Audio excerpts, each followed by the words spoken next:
നമസ്കാരം, ഞാൻ ബൈജു നായർ. നമ്മുടെ ചാനലിലേക്ക് സ്വാഗതം. ചോദ്യങ്ങളും ഉത്തരങ്ങളും ഒക്കെ ആയിട്ടാണ് ഞാൻ വന്നിരിക്കുന്നത്. ചോദ്യോത്തരങ്ങളിലേക്ക് കടക്കുന്നതിന് മുമ്പ് ഈ ആഴ്ചയിലെ ഏറ്റവും പ്രധാനപ്പെട്ട വാഹന വാർത്ത ഏതാണെന്ന് നോക്കാം.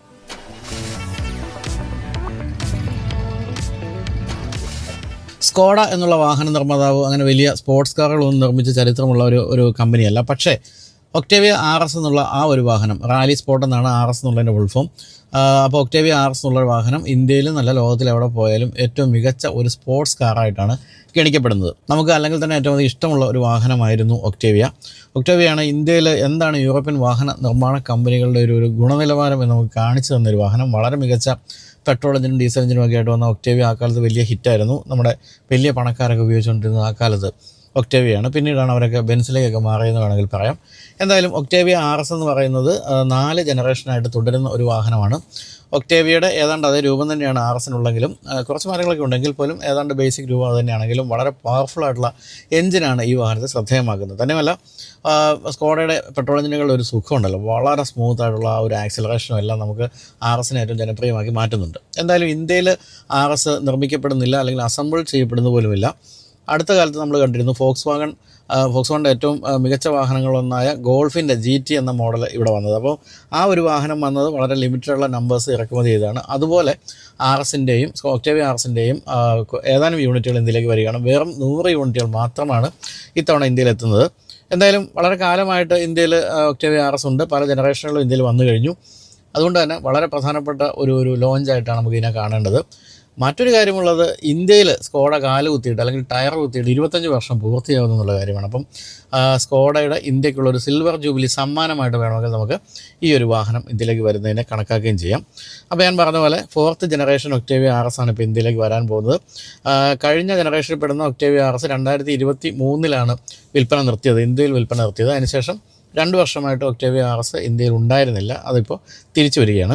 മറ്റൊരു പ്രശ്നമുള്ളത് CBU അല്ലെങ്കിൽ പൂർണ്ണമായും നിർമ്മിച്ച് ഇറക്കുമതി ചെയ്യുന്നൊരു വാഹനമായതുകൊണ്ട് തന്നെ വില വളരെ കൂടുതലായിരിക്കും എന്നുള്ളതാണ്. 50 ലക്ഷം രൂപ വരെയെങ്കിലും വില പ്രതീക്ഷിക്കുക. അത് മോശമൊന്നുമല്ല. കാരണം വെച്ചാൽ ഫോക്സ്വാഗൺ ഗോൾഫിൻ്റെ ആ വാഹനം, ഫോക്സ്വാഗൺ ഗോൾഫ് GT എന്ന് പറയുന്ന വാഹനം ഇതിനേക്കാളൊക്കെ ചെറുതാണെങ്കിൽ പോലും ഏതാണ്ട് ആ വിലക്കടുത്ത് എത്തിയല്ലോ. എന്ന് നോക്കുമ്പോൾ ഈ വാഹനത്തിന് വില കൂടുതലാവില്ല. 50 ലക്ഷം രൂപയിലാണ് വരുന്നതെങ്കിൽ. എന്തായാലും 2 ലിറ്റർ TSI പെട്രോൾ എഞ്ചിനാണ് ഈ വാഹനത്തിൽ ഘടിപ്പിച്ചിരിക്കുന്നത്. 265 BSP ആണ് എഞ്ചിൻ പവർ എന്നുള്ളത്. 370 ന്യൂട്ടൺ മീറ്ററാണ് മാക്സിമം ടോർക്ക്. 250 കിലോമീറ്റർ പരമാവധി വേഗത. ഇത്രയാണ് നമുക്ക് അതിനെപ്പറ്റി പറയാനുള്ളത്. 100 കിലോമീറ്റർ വേഗത എടുക്കാൻ 6.4 സെക്കൻഡ്സ് ആണ് വേണ്ടി വരുന്നത്. ഇതൊക്കെ കേട്ട് കഴിയുമ്പോൾ നിങ്ങൾക്ക് ഈ ഫോക്സ്വാഗൺ ഗോൾഫിൻ്റെ GTയുമായിട്ട് സാമ്യം തോന്നാം. ഈ ഒരു എഞ്ചിൻ്റെ പല ഫിഗേഴ്സും തീർച്ചയായിട്ടും ഇതെല്ലാം ഒരൊറ്റ കമ്പനിയാണല്ലോ. ഫോക്സ്വാഗൺ ഗ്രൂപ്പിൽ പെടുന്ന കമ്പനി ആയതുകൊണ്ട് തന്നെ എഞ്ചിനുകളൊക്കെ അങ്ങോട്ടും ഇങ്ങോട്ടും കൈമാറ്റം ചെയ്യുന്നുണ്ട്. അപ്പം ഫോക്സ്വാഗൺ ഗോൾഫ് GT കണ്ട ഏതാണ്ട് എഞ്ചിൻ്റെ അതേ രീതികളൊക്കെ തന്നെ നമുക്കിപ്പോൾ ഈ ഒരു ഫിഗേഴ്സൊക്കെ കാണുമ്പോൾ മനസ്സിലാക്കാൻ സാധിക്കുന്നത്. പക്ഷേ ഗോൾഫ് കുറച്ചുകൂടി ചെറിയൊരു വാഹനമാണ്. അതുകൊണ്ട് കൂടുതൽ പവർഫുൾ ആകാനുള്ള സാധ്യതയുണ്ട്. ഓടിക്കുമ്പോൾ നമുക്ക് കൂടുതൽ ഒരു സ്പോർട്ടി ഫീൽ കിട്ടാനുള്ള സാധ്യതയുണ്ട്. ഒക്ടേവിയ അല്പം കൂടി വലിപ്പമുള്ള, അല്പം കൂടി വെയിറ്റ് കൂടിയൊരു വാഹനമാണല്ലോ. എന്തായാലും ഫോക്സ്വാഗണിൻ്റെ MQB EVO എന്ന് പറയുന്ന പ്ലാറ്റ്ഫോമിലാണ് ഈ വാഹനം നിർമ്മിക്കപ്പെട്ടത്. എൻ്റെ ഓർമ്മിച്ചിട്ടുണ്ടെങ്കിൽ 2023 EVO എന്ന് പറയുന്ന പ്ലാറ്റ്ഫോം ഇവർ നിർമ്മിച്ചത്. ഇപ്പോൾ പല പ്രധാനപ്പെട്ട മോഡലുകളും ഇപ്പോൾ അതിലാണ് വന്നുകൊണ്ടിരിക്കുന്നത്. ഏതായാലും പുതിയ ഒക്ടേവിയ എന്ന് പറയുന്നത് നല്ല രസമുള്ളൊരു മോഡലാണ്. പഴയതിന് കുറച്ചുകൂടി പഴയതിൻ്റെ ഒരു ബോൾഡ് ലുക്ക് മാറിയിട്ട് കുറച്ചുകൂടി ഫ്ലോയിങ് ആയിട്ടുള്ള ലൈനുകളും കട്ടുകളൊക്കെയാണ് ഉപയോഗിച്ചിരിക്കുന്നത്. ബോഡിയിൽ 19 ഇഞ്ച് വീലാണ് ഘടിപ്പിച്ചിരിക്കുന്നത്. 3 സ്പോക്ക് സ്റ്റിയറിംഗ് വീല്, റാലി സീറ്റുകൾ, അങ്ങനെയുള്ള കാര്യങ്ങളൊക്കെയാണ് പ്രധാനമായിട്ടും ഇന്റീരിയർ കാണാവുന്നത്. ഇതിൻ്റെ അപ്പുറത്തേക്കുള്ള കാര്യങ്ങളൊക്കെ നമുക്ക് ഈ വാഹനം ലോഞ്ച് ചെയ്യുമ്പോഴേ അറിയാൻ സാധിക്കുള്ളൂ. എന്തായാലും നിങ്ങൾ ഈ പ്രോഗ്രാം കണ്ടുകൊണ്ടിരിക്കുമ്പോൾ ലോഞ്ച് ചെയ്തിട്ടില്ല. തൊട്ടടുത്ത ദിവസം, തിങ്കളാഴ്ച ഒക്ടോബർ 6 ഈ വാഹനം ഇന്ത്യയിൽ ലോഞ്ച് ചെയ്യാൻ പോകുന്നത്. അപ്പോൾ വിലയൊക്കെ കൃത്യമായിട്ട് അറിയാൻ സാധിക്കും. അതിനുശേഷം നമുക്ക് എപ്പോഴെങ്കിലും ഓടിച്ച് കാര്യങ്ങൾ കൂടുതൽ മനസ്സിലാക്കാൻ സാധിക്കും. എന്തായാലും ഒരു കാര്യമുള്ളത് 100 യൂണിറ്റേ വരുന്നുള്ളൂ എന്നുള്ള കാര്യമാണ്. അതുകൊണ്ട് തന്നെ വളരെ പെട്ടെന്ന് ബുക്ക് ചെയ്താൽ മാത്രമേ നിങ്ങൾക്ക് പ്രിഫറൻസിൽ വാഹനം കിട്ടാൻ സാധ്യതയുള്ളൂ. പക്ഷേ ഒരുപക്ഷേ ഇപ്പോൾ 100 യൂണിറ്റ് കൊണ്ടുവന്നു അതെല്ലാം വളരെ പെട്ടെന്ന് വിറ്റ് തീർന്നു കഴിഞ്ഞാൽ വീണ്ടും ഒരു അടുത്ത 100 യൂണിറ്റ് അടുത്ത വർഷം കൊണ്ടുവരാനുള്ള സാധ്യതയുണ്ടെന്ന് മാത്രമേ പറയാൻ പറ്റൂ. എന്തായാലും ഇപ്പോൾ നിങ്ങൾക്ക് ലഭിക്കണമെങ്കിൽ ഇപ്പോൾ തന്നെ ബുക്ക് ചെയ്യേണ്ട ഒരു ആവശ്യമുണ്ട്. അതുകൊണ്ട് തന്നെ അത്തരം കാര്യങ്ങൾ നേരത്തെ ചെയ്തു വയ്ക്കുക. അപ്പം ഇന്ത്യക്കാരുടെ ഹരം തന്നെയാണ് തീർച്ചയായിട്ടും ഒക്ടേവിയ RS എന്നുള്ളൊരു വാഹനം. അതിൻ്റെ ഏറ്റവും പുതിയ മോഡലാണ്. വളരെ ഫേസ് ലിഫ്റ്റ് എന്നല്ല പറയേണ്ടത്, ഒരു ടോട്ടലി ന്യൂ മോഡലായിട്ട് തന്നെയാണ് പുതിയ ഒക്ടേവിയ RS വരുന്നത്. അപ്പോൾ വേണ്ടവർ വേഗം തന്നെ ബുക്ക് ചെയ്യുക. 6 തീയതി രാവിലെ വാഹനം ഇന്ത്യയിൽ ലോഞ്ച് ചെയ്യുകയാണ്.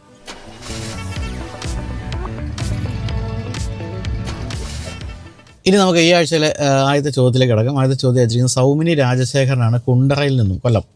ഞാൻ ദുബായിൽ നിന്ന് നാട്ടിലെത്തി സെറ്റിൽ ചെയ്തിട്ട് 3 മാസമേ ആയുള്ളൂ. ഇനിയൊരു കാർ വാങ്ങണമെന്നുണ്ട്.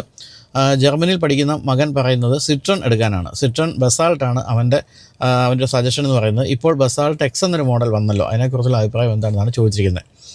ഈ ജർമ്മനിയിൽ അല്ലെങ്കിൽ യൂറോപ്പിൻ്റെ ഏതെങ്കിലും ഭാഗത്തൊക്കെ പഠിക്കുകയോ ജോലി ചെയ്യുകയോ അല്ലെങ്കിൽ പോയിട്ടുള്ളവരൊക്കെ തീർച്ചയായിട്ടും സിട്രൺ എന്ന് പറയുന്ന ആ ഒരു ബ്രാൻഡിനെ പറ്റി മനസ്സിലാക്കിയിട്ടുണ്ടാകും. യൂറോപ്പിൽ നമ്മൾ എവിടെ നോക്കിയാലും കാണുന്ന ഒരു ബ്രാൻഡാണ് സിട്രൺ. പണ്ട് തൊട്ടേ, അതായത് പഴയ റാലി അല്ലെങ്കിൽ റേസിൻ്റെ കാലഘട്ടം തൊട്ട് സിട്രൺ വളരെ പ്രസിദ്ധമായ ഒരു ബ്രാൻഡാണ് അവിടെ. തന്നെയുമല്ല സിട്രണിൻ്റെ ധാരാളം മോഡലുകൾ, ഇന്ത്യയിലൊക്കെ വളരെ കുറച്ച് മോഡലേ ഉള്ളൂ, അവിടെ ധാരാളം മോഡലുകൾ സിട്രൻ്റേതായിട്ടുണ്ട്. അതുകൊണ്ട് തന്നെ ആയിരിക്കും സൗമിനിയുടെ മകൻ, ജർമ്മനിയിൽ ഉള്ള മകൻ പറഞ്ഞത് സിട്രൺ നോക്കാൻ. പക്ഷേ ഇന്ത്യയിൽ സിട്രൺ വന്നിട്ട് വലിയ വിജയമൊന്നും ആയിട്ടില്ല. എങ്കിലും വലിയ വലിയ ഇന്ത്യ പ്ലാൻസ് കമ്പനിക്ക് ഉണ്ടെന്നുള്ളതുകൊണ്ട് തന്നെ ഇടയ്ക്കിടയ്ക്ക് ഓരോ മോഡൽ വരുന്നു, അതിൻ്റെ EV വരുന്നു, അങ്ങനെയാണ് പോയിക്കൊണ്ടിരിക്കുന്നത്. തന്നെയല്ല ഞാൻ മനസ്സിലാക്കിയത് ഇന്ത്യയിൽ ഉള്ള പല കമ്പനികളും ഇന്ത്യയിൽ വിൽക്കുന്നതിനൊക്കെ കൂടുതൽ ഇത് എക്സ്പോർട്ട് ചെയ്യുന്നുണ്ട്. അപ്പം ഇന്ത്യ എന്ന് പറയുന്ന എക്സ്പോർട്ട് ഹബ്ബാണ് പല കമ്പനികളെ സംബന്ധിച്ച്. അപ്പോൾ അവർക്ക് ഒട്ടും നഷ്ടമൊന്നും ഇന്ത്യയിൽ സംഭവിക്കുന്നില്ല, ഇന്ത്യയിൽ അധികം വിറ്റില്ലെങ്കിൽ പോലും. അതാണ് അവരൊക്കെ ഇവിടെ തന്നെ സ്റ്റിക്ക് ഓൺ ചെയ്ത് നിൽക്കുന്നത്. ഇപ്പോൾ ഉദാഹരണമായിട്ട് നിസാൻ്റെ കാര്യം പറയാം. നിസാൻ ആകെപ്പാട് ഒരൊറ്റ മോഡൽ കൊണ്ട് ഓടിക്കൊണ്ടിരിക്കുകയാണ്, അത് മാഗ്നൈറ്റ് എന്ന് പറയുന്ന മോഡലാണ്. പക്ഷേ എന്തോ നിസാൻ ഇനി യാതൊരു സങ്കടവും ഇല്ല അത്തരം കാര്യങ്ങളൊന്നും. കാരണം ഏറ്റവും അധികം രാജ്യങ്ങളിലേക്ക് ഇന്ത്യയിൽ നിന്ന് കയറ്റുമതി ചെയ്യുന്ന ഒരു വാഹനമാണ് നിസാൻ മാഗ്നൈറ്റ് എന്ന് പറയുന്നത്. അതുപോലെ തന്നെയാണ് സിട്രൻ്റെയും കാര്യം. അപ്പോൾ എന്തായാലും സിട്രൻ്റെ ബസാൾട്ട് എന്ന് പറയുന്ന ഒരു മോഡൽ, അതിൻ്റെ എക്സാണ് ഇപ്പോൾ വന്നിരിക്കുന്നത്. ഒരു കാര്യം കൂടി പറയാം, സിട്രൺ തീർച്ചയായിട്ടും വളരെ മികച്ച മോഡലുകളാണ് നിർമ്മിക്കുന്നത്, നല്ല ബിൽഡ് ക്വാളിറ്റി ഉണ്ട്, വില വളരെ കൂടുതലുമല്ല. അതാണ് ഇന്ത്യയിലെ മറ്റൊരു പ്രത്യേകത. ആകെ ഒരു പ്രശ്നം സംഭവിക്കാവുന്നത് റീസെയിൽ വാല്യൂ അല്പം കുറവായിരിക്കും എന്നുള്ള കാര്യമാണ്. അതേ സെഗ്മെൻറ്റിലെ മറ്റ് കമ്പനികളുടെ വാഹനങ്ങളെക്കാളും അല്പം റീസെയിൽ വാല്യൂ കുറവായിരിക്കും. കാരണം ഈ റീസെയിൽ വാല്യൂ എന്ന് പറഞ്ഞാൽ എപ്പോഴും വാഹനത്തിൻ്റെ വിൽപ്പനയുമായിട്ട് ബന്ധപ്പെട്ടാണ്. വിൽപ്പന കൂടുതലുള്ള വാഹനങ്ങൾക്ക് കൂടുതൽ റീസെയിൽ വാല്യൂ കിട്ടും, കാരണം അത് കൂടുതൽ ജനപ്രിയ മോഡലുകളായിരിക്കും. അത്രയുള്ള അതിനകത്തൊരു ലോജിക്ക് എന്ന് പറയുന്നത്. അങ്ങനെ നോക്കുമ്പോൾ ബസാൾട്ടിൻ്റെ കാര്യത്തിൽ അല്പം റീസെയിൽ വാല്യൂ കുറവായിരിക്കും. ദീർഘകാലം ഉപയോഗിക്കാനാണെങ്കിൽ തീർച്ചയായിട്ടും ഒരു ദോഷവും പറയാനില്ലാത്തൊരു വാഹനം തന്നെയാണിത്. ഇപ്പോൾ സിട്രൻ്റെ കൂപ്പ SUV എന്നൊക്കെ വിളിക്കാവുന്ന ബസാൾട്ടിൻ്റെ X എന്ന് പറയുന്ന എഡിഷനാണ് വന്നിരിക്കുന്നത്. 7.95 lakhs to 12.90 lakhs ആണ് ഈ ബസാൾട്ടിൻ്റെ Xൻ്റെ വിവിധ വേരിയൻറ്റുകളുടെ എക്സ്ഷോറൂം വില എന്ന് പറയുന്നത്. Push button start, keyless entry, cruise control, 360° camera, ventilated front സീറ്റുകൾ എന്നിവയാണ് പ്രധാനമായും പുതുതായിട്ട് ഈ ഒരു X എന്ന് പറയുന്ന ഇതിൽ പറയാനുള്ളത്. 6 എയർ ബാഗുകൾ, ABS, EBD എന്നിവയൊക്കെ ഇപ്പോൾ സ്റ്റാൻഡേർഡായിട്ട് ഇപ്പോൾ എല്ലാ വേരിയൻസിലും കൊടുക്കുന്നുണ്ട്. ഭാരത് NCAP കാർഷസിൽ 4 സ്റ്റാർ നേടിയ ഒരു വാഹനം കൂടിയാണ് സിട്രൻ്റെ ബസാൾട്ട്. ഗ്രില്ലിലെ LED സ്ട്രിപ്പുകൾ, അതുപോലെ തന്നെ ഡ്യുവൽ കളറുകളുള്ള 16 ഇഞ്ച് അലോയ് വീലുകൾ, വാഹനത്തിന് തന്നെ ഡ്യുവൽ ടോൺ നിറം, അതുപോലെ തന്നെ X എന്ന് പറയുന്ന ബാഡ്ജിങ് പലയിടത്തുമുണ്ട് എന്നിവയൊക്കെയാണ് എക്സ്റ്റീരിയറിൽ പ്രധാനമായിട്ടും പറയുന്നത്. ഇൻറ്റീരിയറിൽ പുതിയ ടാൻ ബ്രൗൺ ബ്ലാക്ക് കോമ്പിനേഷനാണ് വന്നിരിക്കുന്നത്. ടാൻ ബ്രൗണും ബ്ലാക്കും നല്ല ഭംഗിയാണ്, നല്ല പ്രീമിയം ലുക്കുള്ള ഒരു കളറാണ് വന്നിരിക്കുന്നത്. ബ്രോൺസ് നിറമുള്ള ഇൻസേർട്ടുകൾ ഇൻറ്റീരിയറിൽ പല ഭാഗത്തും വന്നിട്ടുണ്ട്. ലെതററ്റ് റാപ്ഡ് സ്റ്റിയറിംഗ് വീല് വന്നിരിക്കുന്നു. പിന്നെ വയർലെസ് ചാർജിങ് വന്നിരിക്കുന്നു. ഇതൊക്കെയാണ് പ്രധാനമായിട്ടും X എന്ന് പറയുന്ന മോഡൽ വന്നിരിക്കുന്ന കാര്യങ്ങൾ. എന്നാൽ എഞ്ചിനിൽ മാറ്റമൊന്നും സംഭവിച്ചിട്ടില്ല. അത് ബസാൾട്ടിൻ്റെ ഇതുവരെ നമ്മൾ കണ്ടുവന്നിരുന്ന എഞ്ചിനുകളെല്ലാം തുടരുകയും ചെയ്യും. അപ്പോൾ X എന്ന് പറയുന്നതിൽ കൂടുതൽ ഫീച്ചേഴ്സ് വന്നിരിക്കുന്നു. ഇപ്പം ബസാൾട്ടിന് ശേഷം ഇപ്പം C3-ലും ഒക്കെ X എന്ന് പറയുന്ന വേരിയൻറ്റ് വരാൻ പോവുകയാണ്. നമ്മൾ ഈ ടാറ്റയൊക്കെ ബ്ലാക്ക് എഡിഷനെ കൊണ്ടിരുന്ന പോലെ X എന്ന് പറയുന്ന എഡിഷനിൽ കൂടുതൽ ഫീച്ചേഴ്സുമായിട്ട് പല മോഡലുകളും വരാൻ പോവുകയാണെന്ന് തോന്നുന്നു. അതിൻ്റെ തുടക്കമായിട്ട് നമുക്ക് ബസാൾട്ടിൻ്റെ X എഡിഷനെ കാണാം. അപ്പോൾ തീർച്ചയായിട്ടും ഞാനിപ്പോൾ ഒറ്റ കാര്യം, റീസെയിൽ വാല്യൂ അല്പം കുറവായിരിക്കും എന്നത് ഒഴിച്ച് നിർത്തിയാൽ നിങ്ങൾക്ക് തീർച്ചയായിട്ടും ദുഃഖമൊന്നും സമ്മാനിക്കില്ല സിട്രൻ്റെ മോഡലുകൾ എന്നാണ് പറയുന്നത്. അടുത്ത ചോദ്യം അയച്ചിരിക്കുന്നത് ലാലിച്ചൻ തോമസ് ആണ്, പാലായിൽ നിന്നും.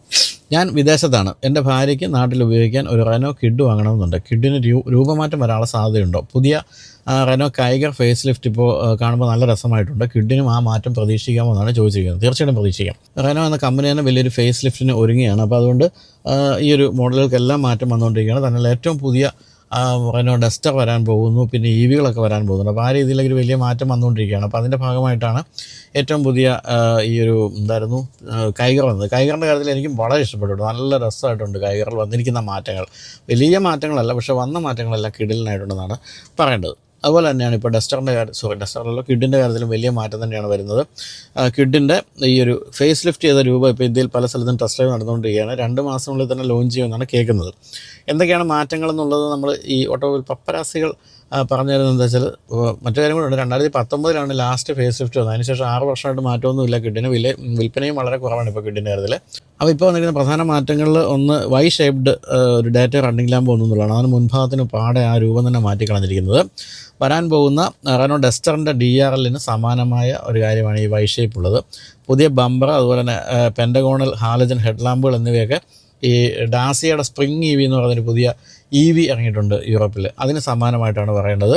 കഴിഞ്ഞ വർഷമാണ് ഈ ഒരു സ്പ്രിങ് EV യൂറോപ്പിൽ വന്നത്. അപ്പോൾ അതിൻ്റെ പല കാര്യങ്ങളും ഇപ്പോൾ ഈ ഒരു കിഡിലേക്ക് വന്നിട്ടുണ്ട്. പല എന്താ പറയുക ഫീച്ചേഴ്സ് ആയാലും അതുപോലെ തന്നെ ലുക്കിലും ഒക്കെ കുറേ കാര്യങ്ങൾ ഈ ഒരു ഡാസിയ സ്പ്രിങ് EV എന്ന് പറയുന്ന ആ മോഡലിൽ നിന്ന് വന്നിട്ടുണ്ട്.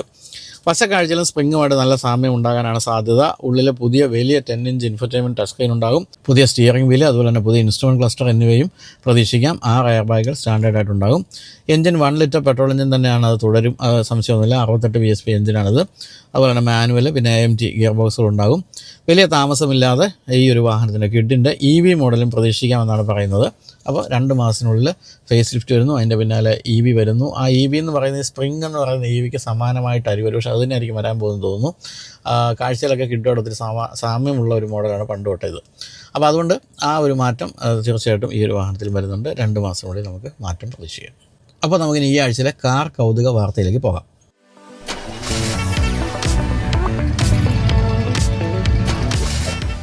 ഞാനീ പറയാൻ പോകുന്ന കൗതുക വാർത്തയല്ല, നമ്മുടെയൊക്കെ ജീവിതത്തിലെ ഏറ്റവും പ്രധാനപ്പെട്ട കാര്യങ്ങളിലൊന്നാണ്. അതായത് ക്രാഷ് ടെസ്റ്റിൽ ഇന്ത്യയിലെ 24 വാഹനങ്ങൾ നേടിയ റേറ്റിംഗാണ് ഞാനീ പറയാൻ പോകുന്നത്. എന്താണ് ക്രാഷ് ടെസ്റ്റ്, അല്ല ഏത് ക്രാഷ് ടെസ്റ്റാണെന്ന് ചോദിക്കുകയാണെങ്കിൽ ഭാരത് എൻക്യാപ്പ് എന്ന് പറഞ്ഞ് ഇന്ത്യ ഗവൺമെൻറ് തന്നെ ഒരു ക്രാഷ് ടെസ്റ്റ് ഇപ്പോൾ കൊണ്ടുവന്നിട്ടുണ്ട്. ഇത്രയും കാലം നമ്മൾ നമ്മുടെ വാഹനങ്ങളെ വിലയിരുത്തിയിരുന്ന സായിപ്പിൻ്റെ ചില മാനദണ്ഡങ്ങൾ വെച്ചാണ്. ഇപ്പോൾ ഉദാഹരണമായിട്ട് യൂറോപ്പിലെ യൂറോ എൻക്യാപ്പ്, അതുപോലെ തന്നെ ഗ്ലോബൽ എൻക്യാപ്പ് തുടങ്ങി വിദേശ രാജ്യങ്ങൾ ചെയ്തിരുന്ന ക്രാഷ് ടെസ്റ്റുകളാണ് ഇന്ത്യയിലെ വാഹനങ്ങളുടെയും ഗുണനിലവാരം അളന്നിരുന്നത്. പക്ഷേ ഇന്ത്യക്ക് വേണ്ടി, ഇന്ത്യൻ നിർമ്മിത വാഹനങ്ങൾക്ക് വേണ്ടി ഇന്ത്യൻ സ്റ്റാൻഡേർഡ് വെച്ചുള്ള ക്രാഷ് ടെസ്റ്റ് ആവശ്യമാണെന്ന് കണ്ടപ്പോഴാണ് ഗവൺമെൻറ് ഭാരത് എൻക്യാപ്പ് എന്ന് പറയുന്ന പുതിയ ഒരു ബോഡി രൂപീകരിക്കുകയും അവർ തന്നെ ടെസ്റ്റ് ചെയ്യാൻ തുടങ്ങിയൊക്കെ ചെയ്തിരിക്കുന്നത്. ഇതിലൊരു പ്രധാനപ്പെട്ട കാര്യം എന്താണെന്ന് ചോദിക്കുകയാണെങ്കിൽ, ഇത് മാൻഡേറ്ററി അല്ല. നിങ്ങൾക്കൊരു വാഹനമുണ്ട്, അതുകൊണ്ട് നിങ്ങളിപ്പോൾ കൊണ്ടുപോയി ഭാരത് എൻക്യാപ്പിൽ 5 സ്റ്റാർ വാങ്ങിച്ചാലേ വിൽക്കാൻ പറ്റുള്ളൂ, അങ്ങനെയൊന്നുമില്ല. ഇതൊട്ടും മാൻഡേറ്ററി അല്ല. നിങ്ങൾക്ക് സ്വന്തമായിട്ട് തോന്നുകയാണ് കൊണ്ടുപോയി ക്രാഷ് ടെസ്റ്റ് നടത്താം, അതിൻ്റെ ഫലം പ്രസിദ്ധീകരിക്കാം. ഇതുകൊണ്ട് ഗവൺമെൻറ് ഉദ്ദേശിക്കുന്നത് എന്താണെന്ന് ചോദിക്കുകയാണെങ്കിൽ, അത് അങ്ങനെ തന്നെ നമ്മുടെ എന്താണ് നിതിൻ ഗഡ്കരി മന്ത്രി, കേന്ദ്രമന്ത്രി പറയുകയുണ്ടായി. അദ്ദേഹം പറഞ്ഞത് ഇത് മാൻഡേറ്ററി ആക്കുന്നില്ല, പക്ഷേ അല്പകാലത്തിനുള്ളിൽ ജനങ്ങൾ വണ്ടി വാങ്ങിക്കാൻ ചെല്ലുമ്പോൾ ചോദിക്കണം, ഇതിന് ഭാരത് എൻക്യാപ്പിൽ എത്ര സ്റ്റാർ കിട്ടിയിട്ടുണ്ട്, ക്രാഷ് ടെസ്റ്റിൽ എത്ര സ്റ്റാർ കിട്ടിയിട്ടുണ്ട്, എത്ര സേഫാണെന്ന് അങ്ങോട്ട് ചോദിക്കുന്ന ഒരു അവസ്ഥ വരുമ്പോൾ വാഹന നിർമ്മാതാക്കൾ സ്വമേധയാ വാഹനങ്ങളുടെ നിലവാരം ഉയർത്തുകയും ഭാരത് എൻക്യാപ്പ് ക്രാഷ് ടെസ്റ്റിന് കൊണ്ടുപോവുകയും എല്ലാവരും 5 സ്റ്റാർ വാങ്ങിക്കുകയൊക്കെ ചെയ്യും. അതാണ് അദ്ദേഹം ഉദ്ദേശിക്കുന്നത്. അത് തീർച്ചയായിട്ടും സാധിക്കുമെന്നുള്ള കാര്യം സംശയമില്ല. കാരണം ഇപ്പം നമ്മളെല്ലാവരും തന്നെ അറ്റ്ലീസ്റ്റ് ഗ്ലോബൽ ക്രാഷ് ടെസ്റ്റിൽ എങ്ങനെയുണ്ട്, ഇത് ക്രാഷ് ടെസ്റ്റിന് കൊണ്ടുപോയ വണ്ടിയാണോ എന്നൊക്കെ ചോദിക്കാൻ തുടങ്ങിയിട്ടുണ്ട്. അപ്പോൾ അതുകൊണ്ട് നമ്മളിപ്പം സായിപ്പിൻ്റെ മാനദണ്ഡമൊക്കെ വിട്ടിട്ട് നമ്മുടെ നാട്ടിൽ നടക്കുന്ന ക്രാഷ് ടെസ്റ്റിൻ്റെ ആ ഒരു ഫലത്തിനായിട്ട് കാത്തിരിക്കുന്ന ഒരു അവസ്ഥ വലിയ താമസമില്ല വരും. അപ്പോൾ ഇപ്പോഴത്തെ അവസ്ഥയിൽ 24 മോഡലുകളാണ് ഇന്ത്യയിൽ ക്രാഷ് ടെസ്റ്റിന് കൊണ്ടുപോവുകയും അതിൻ്റെയൊക്കെ റേറ്റിംഗ് വാങ്ങിക്കുകയും ചെയ്തത്. അതിലേറ്റവും സന്തോഷമുള്ള കാര്യം 22 വാഹനങ്ങൾക്കും 5 സ്റ്റാർ റേറ്റിംഗ് കിട്ടിയെന്നുള്ളതാണ്. മറ്റ് 2 വാഹനങ്ങൾക്ക് 4 സ്റ്റാറാണ് കിട്ടിയിരിക്കുന്നത്. അപ്പോൾ നമുക്ക് 24 വാഹനങ്ങളുടെയും ക്രാഷ് ടെസ്റ്റിൻ്റെ റിസൾട്ട് ഒന്ന് വായിക്കാം. അപ്പോൾ ആദ്യത്തെ വാഹനം സിട്രൺ ബസാൾട്ടാണ്. സിട്രൺ ബസാൾട്ട് 4 സ്റ്റാറാണ് നേടിയിരിക്കുന്നത് ക്രാഷ് ടെസ്റ്റിൽ. ചൈൽഡ് ഓക്യുപ്പൻ്റ് പ്രൊട്ടക്ഷൻ ആ ഒരു ടെസ്റ്റിൽ അതിനും 4 സ്റ്റാറാണ് കിട്ടിയിരിക്കുന്നത്. അപ്പോൾ രണ്ട് തരത്തിലുള്ള ടെസ്റ്റുകൾ നല്ല പറയണ്ട, 2 തരത്തിലുള്ള കാര്യങ്ങളാണ് ഈ ഒരു ക്രാഷ് ടെസ്റ്റിൽ പ്രധാനമായിട്ട് നോക്കുന്നത്. ഒന്ന് മുതിർന്നവരുടെ സേഫ്റ്റി, 2 കുട്ടികളുടെ സേഫ്റ്റി. അതാണ് നമ്മളിപ്പോൾ ഇനി പറയാൻ പോകുന്നത്. അപ്പം മുതിർന്നവരുടെയും കുട്ടികളുടെയും സേഫ്റ്റിയിൽ ബസാൾട്ട് 4 സ്റ്റാറുകൾ വീതമാണ് നേടിയിരിക്കുന്നത്. 2 മാരുതി ഇൻവിക്ടോ എന്ന് പറയുന്നത് ടൊയോട്ട ഹൈലക്സിൻ്റെ മാരുതിയുടെ രൂപം എന്നാണ് പറയുന്നത്. അതിന് 5 സ്റ്റാർ റേറ്റിംഗ് ആണ് നേടിയിരിക്കുന്നത്. ചൈൽഡ് ഓക്യുപ്പൻ്റ് പ്രൊട്ടക്ഷനിൽ 5 സ്റ്റാർ നേടി. അപ്പോൾ പരിപൂർണ്ണ സുരക്ഷയാണ് ആ ഒരു വാഹനം വാഗ്ദാനം ചെയ്യുന്നത്. 3ാമത്തെ മോഡൽ ടാറ്റ അൾട്രോസ് ആണ്. 5 സ്റ്റാർ ആണ് നേടിയിരിക്കുന്നത്. ചൈൽഡ് പ്രൊട്ടക്ഷനിൽ 5 സ്റ്റാർ നേടാൻ കഴിഞ്ഞിട്ടുണ്ട്. ഇപ്പം ടാറ്റയുടെ എല്ലാ വാഹനങ്ങളും ഇപ്പോൾ അങ്ങനെ തന്നെയാണ് നേടിക്കൊണ്ടിരിക്കുന്നത്. അടുത്തത് ഏറ്റവും പുതിയ മോഡലായ മാരുതി വിക്ടോർസിന് ചൈൽഡ് സേഫ്റ്റിയിലും മുതിർന്നവരുടെ സേഫ്റ്റിയിലും 5 സ്റ്റാർ കിട്ടിയതായി പ്രഖ്യാപിച്ചുള്ളൂ. അടുത്തത് ടൊയോട്ട ഇന്നോവ ഹൈക്രോസിനും 5 സ്റ്റാർ കിട്ടി, ചൈൽഡ് സേഫ്റ്റിക്കും 5 സ്റ്റാർ കിട്ടി. ടാറ്റ ഹാരിയർ EV ഒരു സംശയമില്ല, ചൈൽഡ് പ്രൊട്ടക്ഷൻ അടക്കം 5 സ്റ്റാർ നേടിയിരിക്കുകയാണ് നമ്മുടെ പ്രിയപ്പെട്ട ടാറ്റ ഹാരിയർ EV. 7ാമത്തെ മോഡൽ മാരുതി സുസുക്കി ഡിസയർ ആണ്. ഡിസയർ എന്നൊക്കെ പറയുന്നത് പണ്ട് ഒട്ടും തന്നെ നിർമ്മാണ നിലവാരം ഇല്ലാത്ത മോഡലായിരുന്നെങ്കിൽ ഇപ്പോൾ അങ്ങനെയല്ല കേട്ടോ, 5 സ്റ്റാർ നേടിയിരിക്കുകയാണ്. ചൈൽഡ് സേഫ്റ്റിയിലും അതുപോലെ മുതിർന്നവരുടെ സേഫ്റ്റിയിലും ഒക്കെ 5 സ്റ്റാർ നേടിയിരിക്കുകയാണ് ഇപ്പോൾ മാരുതി സുസുക്കി ഡിസയർ. അടുത്തത് മാരുതി സുസുക്കി ബെലേനോയ്ക്ക് 4 സ്റ്റാർ കിട്ടിയിട്ടുള്ളൂ. ചൈൽഡ് സേഫ്റ്റിയിലും 4 സ്റ്റാറാണ് നേടിയിരിക്കുന്നത്. അപ്പോൾ ബസാൾട്ടും മാരുതി സുസുക്കിയും ബെലേനോയുമാണ് ഇതുവരെ നമ്മൾ 4 സ്റ്റാർ കണ്ടത്, ബാക്കിയെല്ലാം 5 സ്റ്റാറാണ്. അടുത്ത ടാറ്റ നെക്സോൺ EV ആണ്. നെക്സോൺ EVക്ക് 5 സ്റ്റാർ റേറ്റിംഗ് ആണ്, ചൈൽഡ് സേഫ്റ്റിക്കും 5 സ്റ്റാർ തന്നെ. കിയ സിറോസ് ഏറ്റവും പുതിയൊരു മോഡലാണ്, അതിനും ചൈൽഡ് അഡൽട്ട് രണ്ടിനും 5 സ്റ്റാർ തന്നെ നേടി. സ്കോഡ കൈലാക്കിന് ചൈൽഡിനും അഡൽട്ടിനും 5 സ്റ്റാറാണ് നേടിയിരിക്കുന്നത്. പിന്നെ മഹീന്ദ്രയുടെ ഏറ്റവും പുതിയ തകർപ്പൻ EV ആയ XEV 9e അതിന് അഡൽട്ട് സേഫ്റ്റിയിൽ ഫുൾ മാർക്കാണ് നേടിയിരിക്കുന്നത്. പലപ്പോഴും ഫുൾ മാർക്ക് ആർക്കും കിട്ടാറില്ല, ഒരു 1-2 പോയിൻറ്റ് കുറവാണെങ്കിലും 5 സ്റ്റാർ ആയിരിക്കും. പക്ഷേ ഇത് ഫുൾ മാർക്ക് തന്നെ അങ്ങ് നേടിയിരിക്കുകയാണ് മുതിർന്നവരുടെ സേഫ്റ്റിയുടെ കാര്യത്തിൽ. അതായത് 32 പോയിൻറ്റ് നേടിയിരിക്കുന്നതാണ് പറയേണ്ടത്. ചൈൽഡ് സേഫ്റ്റിക്ക് 5 സ്റ്റാർ തന്നെ കിട്ടിയിട്ടുണ്ട്. അടുത്തത് മഹീന്ദ്രയുടെ മറ്റൊരു EV ആയ BE6 ആണ്. BE6ക്കും ചൈൽഡിനും അഡൽട്ട് സേഫ്റ്റിക്ക് രണ്ടിനും 5 സ്റ്റാർ കിട്ടി. 14 ഹ്യുണ്ടായി ട്യൂസോൺ 5 സ്റ്റാറാണ്, ചൈൽഡ് സേഫ്റ്റിക്കും 5 സ്റ്റാർ തന്നെ. 15 മഹീന്ദ്ര താർ റോക്സ്, അത് ചൈൽഡ് സേഫ്റ്റിക്കും മുതിർന്നവർക്കും 5 സ്റ്റാർ തന്നെ. മഹീന്ദ്ര XUV 3XO അതിനും 2 കൂട്ടർക്കും 5 സ്റ്റാറാണ്. മഹീന്ദ്ര XUV 400 അതിനും 5 സ്റ്റാറാണ് 2 കൂട്ടർക്കും. ടാറ്റ നെക്സോൺ EV അല്ല, സാധാ നെക്സോണിന് ചൈൽഡ് സേഫ്റ്റിക്കും മുതിർന്നവരുടെ സേഫ്റ്റിക്കും 5 സ്റ്റാർ തന്നെ. അടുത്ത ടാറ്റ കർവിനും 2 കൂട്ടർക്കും 5 സ്റ്റാർ കിട്ടിയിട്ടുണ്ട്. അതുപോലെ ടാറ്റ കർവ് EVക്കും കിട്ടിയിട്ടുണ്ട്, മുതിർന്നവർക്കും കുട്ടികൾക്കും 5 സ്റ്റാർ. പിന്നെ ടാറ്റ പഞ്ച് EV അതും 5 സ്റ്റാർ തന്നെ നേടിയിട്ടുണ്ട് 2 കൂട്ടരും. അടുത്ത ടാറ്റ ഹാരിയർ അത് 5 സ്റ്റാർ നേടിയിരിക്കുന്നു. അതിൻ്റെ 7 സീറ്റർ രൂപമായ ടാറ്റ സഫാരിക്കും 5 സ്റ്റാർ തന്നെയാണ് നേടിയിരിക്കുന്നത്. അപ്പം സിട്രോൺ ബസാൾട്ടും മാരുതി ബലേനോ ഒഴിച്ചുള്ള എല്ലാ വാഹനങ്ങൾക്കും ചൈൽഡ് സേഫ്റ്റിക്കും അതുപോലെ തന്നെ മുതിർന്നവരുടെ സേഫ്റ്റിക്കും 5 സ്റ്റാറാണ് നേടിയിരിക്കുന്നത്. ഇതിങ്ങനെ തന്നെ അങ്ങനെ മുന്നോട്ട് പോകുന്നത് നന്നായിരിക്കും. കാരണം ഇതൊരു ചെറിയ നാണക്കേട് എല്ലാ വാഹന നിർമ്മാതാക്കളും വരും. ഇതുകൊണ്ട് ഈ ടെസ്റ്റ് ചെയ്ത് 5 സ്റ്റാറൊക്കെ വാങ്ങിച്ചില്ലെങ്കിൽ ഒരു നാണക്കേട് വരുന്ന അവസ്ഥയിലേക്ക് വരുമെന്നുള്ളതുകൊണ്ട് തന്നെ എല്ലാ വാഹന നിർമ്മാതാക്കളും സ്വമേധയാ കൊണ്ടുപോയി വാഹനം ഇടിപ്പിച്ച് നോക്കാൻ ഇനി സന്നദ്ധരാകും. അങ്ങനെ ഗ്ലോബൽ എൻക്യാപ്പ് പോലെ തന്നെ വളരെ പ്രധാനപ്പെട്ട ഒരു കാഷ് ടെസ്റ്റായിട്ട് നമ്മുടെ ഭാരത് എൻക്യാപ്പ് മാറുമെന്നുള്ള കാര്യത്തിൽ സംശയമില്ല.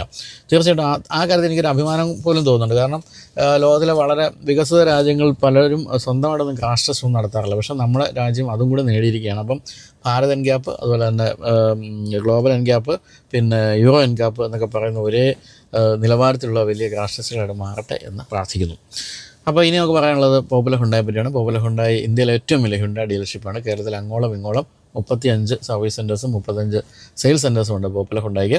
നിങ്ങൾക്ക് ഏതൊരു ഹുണ്ടായി വാഹനം വാങ്ങിക്കണമെങ്കിലും ഞാൻ ഈ കൊടുത്തിരിക്കുന്ന നമ്പറിൽ വിളിച്ചാൽ മതി. കേരളത്തിൽ എവിടെയായാലും നിങ്ങളുടെ വീട്ടുപുറത്ത് വാഹനം എത്തിച്ചു തരും. എന്നിട്ട് ഓടിച്ച് നോക്കിയിട്ട് നിങ്ങൾക്ക് ഇഷ്ടപ്പെട്ടു ബുക്ക് ചെയ്യാനാണ് തീരുമാനമെങ്കിൽ പറയുക. ബൈജു നായർ എന്ന യൂട്യൂബ് ചാനൽ കണ്ടിട്ടാണ് ബുക്ക് ചെയ്യുന്നത്. അങ്ങനെയാണ് നിങ്ങളെ കാത്തിരിക്കുന്ന സർപ്രൈസ് ഗിഫ്റ്റുകളും ലഭ്യമായ എല്ലാ ഡിസ്കൗണ്ടുകളും ആയിരിക്കും.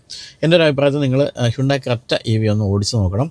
പല വാഹന നിർമ്മാതാക്കളുടെ EVകളുടെയൊക്കെ സോഫ്റ്റ്വെയർ ഇഷ്യൂസൊക്കെ പറയുന്നുണ്ടെങ്കിലും ഈ ഒരു വാഹനത്തിൻ്റെ കാര്യത്തിൽ ക്രെറ്റയുടെ കാര്യത്തിൽ അങ്ങനെയൊന്നും ആരും ഒരു പരാതിയും പറയുന്നില്ല. എല്ലാം വളരെ പക്കയാണ്. അതിന് കാരണം ഇന്ത്യയിൽ ആദ്യമായിട്ടൊരു EV SUV കൊണ്ടുവന്നത് നമുക്കറിയാമല്ലോ, കോന എന്നൊരു SUV കൊണ്ടുവന്നത് ഹ്യുണ്ടായിയാണ്. അതുകൊണ്ട് തന്നെ വളരെ പണ്ട് തൊട്ട് അവർക്ക് ഈ ടെക്നോളജിയൊക്കെ ഉള്ളതുകൊണ്ട് അവരുടെ കാര്യത്തിൽ യാതൊരു ആശങ്കയ്ക്കും വകയില്ല. നിങ്ങൾക്ക് തീർച്ചയായിട്ടും വളരെ മികച്ചൊരു അനുഭവം സമ്മാനിക്കാൻ ക്രെറ്റ EVക്ക് കഴിയുകയും ചെയ്യും.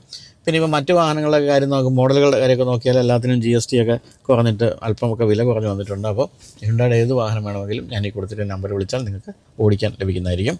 കൂടാതെ ഹ്യുണ്ടായിയെ പറ്റിയോ അല്ലെങ്കിൽ പോപ്പുലർ ഹുണ്ടായെ പറ്റി എന്തെങ്കിലും പരാതി ഉണ്ടെങ്കിലോ എന്തെങ്കിലും ഗുണപരമായ കാര്യം പറയാനുണ്ടെങ്കിലോ ഒക്കെ നിങ്ങൾക്ക് ഈ ഒരു നമ്പറിൽ വിളിക്കാം. തീർച്ചയായിട്ടും അതിന് പ്രശ്നങ്ങളാണ് പരിഹാരം ഉണ്ടാകും എന്നുള്ളൊരു സംശയമില്ല.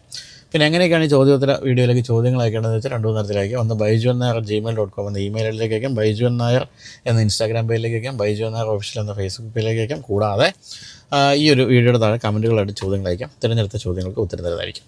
അപ്പോൾ അടുത്ത ആഴ്ച മറ്റൊരു ക്വസ്റ്റ്യൻ ആൻസർ സെഷനുമായി വീണ്ടും കാണാം. വീഡിയോ കണ്ടെല്ലാവർക്കും നന്ദി. ബൈ.